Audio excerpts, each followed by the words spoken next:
তেল পরিশোধন করেন? আচ্ছা আচ্ছা। আর বোতলজাত করে বিক্রি করেন? জি। আপনারা কি জানেন যে তেল আমাদের বাধ্যতামূলক পণ্য? এটা বিক্রি করতে হইলে আপনাকে লাইসেন্স নিতে হবে, ঠিক আছে ম্যাডাম? এই যে সরিষার তেল বিক্রি করতেছে অনেক, ওইদিকে ঘি বিক্রি করতেছে ম্যাডাম, ওই যে সামনে ঘি আছে। কোনো লাইসেন্স আছে ওদের? না, লাইসেন্স থাকলে তো ম্যাডাম মোড়ক থাকতো কিছু। হ্যাঁ, Hasan oil mill. Hasan oil. মোড়ক দেন নাই কেন? মোড়ক আমরা ইটা কইরা বিএসটিটা কইরা একবার মোড়ক করেন না, এখনো করেন না? না করা হয় না, আমাদের নতুন মিল, বেশি দিন হয় না, অল্প কয়েক। আচ্ছা, ইনশাআল্লাহ আল্লাহর রহমতে সব খাঁটি। হ্যাঁ, সেটা তো বুঝছি। দান কোরআন দেওয়ার চেষ্টা করি, কোনো ভেজাল বা সেটা টেস্ট করে দেখতে ফলস হবে। আমাদের এখানে নাই। মুখের কথা কিছু আর ভেজাল হারা প্রমাণপত্র তো নাই এখন। আপনারা আবেদনও করেন নাই না এখনো? না, আবেদন করি নাই, মানে পাচ্ছি না।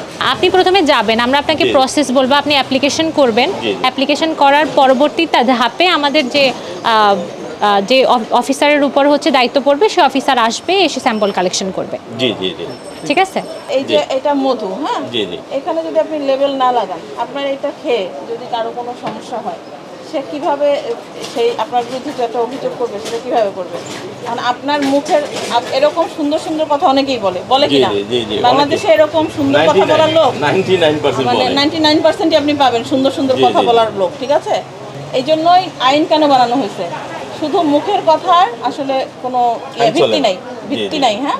এটার হচ্ছে গিয়ে প্রুফ লাগবে। প্রুফ কি? আপনার একটা লেভেল হবে, সেই লেভেল অনুযায়ী আপনি সেই জিনিস সেল করবেন, সেটার একটা কোয়ালিটি টেস্ট করবে বিএসটিআই, দেখবে যে আপনার কোয়ালিটি ঠিক আছে কিনা। এর পরবর্তীতে আপনার ওই লেভেল অনুযায়ী যদি কেউ কোনো ধরনের খেয়ে কোনো ধরনের খুশিও হয়, তাহলে সে রেফার করবে অমুকের এই মধু খেয়ে ভালো বা এইটা খারাপ। এটা লেবেলিং ছাড়া একটা মানুষ কীভাবে সেটা আইডেন্টিফাই করবে? এইটা কোনো যুক্তির ব্যবসা না, ঠিক আছে? আপনি বেশ বড় পরিসরে সুন্দর করে সাজিয়ে ম্যাডাম, আর এটা নারিকেলের তেল লেবেলিং ছাড়া বোঝা যায় এটা কোনো নিয়ম হলো? ম্যাডাম, এটা আমাদের, এগুলো সব আমাদের বাধ্যতামূলক পণ্য ম্যাডাম।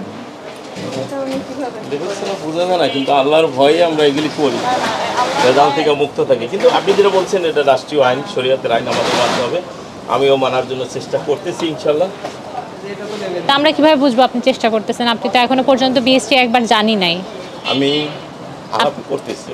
কার সাথে আলাপ করতেছেন? আপনি ডিরেক্ট আমাদের ওয়ান স্টপে যাবেন, সেখানে গেলে সেখানে আমরাই বসে থাকি, আমরাই আপনাকে ডিরেক্ট করব যে আপনি কিভাবে হচ্ছে। আপনার সাথে যোগাযোগ করব ইনশাআল্লাহ। আপনি বিএসটি অফিস চেনেন না?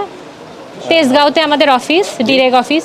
বিএসটি এর প্রধান কার্যালয় হচ্ছে তেজগাঁওতে। আপনি হচ্ছেন গিয়ে, যেহেতু আমরা অন স্পট এসে, হ্যাঁ, আপনার কোনো ইসের লেভেল পাই নাই, আপনি লেভেলিং করছেন না, এটা একটা অপরাধ আমাদের আইনের ধারায়। দ্বিতীয় হচ্ছে গিয়ে লাইসেন্সবিহীনভাবে আপনি করছেন, হ্যাঁ। আপনার প্রোডাক্ট হয়তো বা আপনি আপনার মানসিক শান্তি যে আমি খুব ভালো জিনিস দিচ্ছি, কিন্তু আসলে এটা কিন্তু বিএসটিআই যারা টেস্টেড না, হ্যাঁ, তাই এটা প্রমাণটা কিন্তু আসলে আমাদের হাতে নাই। এই জন্য আপনাকে আমি জাস্ট আমার যে ধারা, যেখানে আমার হচ্ছে আপনি যেহেতু আপনি লাইসেন্সবিহীন পণ্য উৎপাদন করছেন এবং বাজারজাত করছেন, এই জন্য আপনাকে 10,000 টাকা জরিমানা করছে। আমার ধারা সর্বনিম্ন জরিমানা, সতর্কতামূলক, এবং আপনাকে সুযোগ দিচ্ছি আপনি দ্রুত লাইসেন্সটা করে ফেলবেন, আদারওয়াইজ আপনার পানিশমেন্ট আরও বেশি হবে, ঠিক আছে?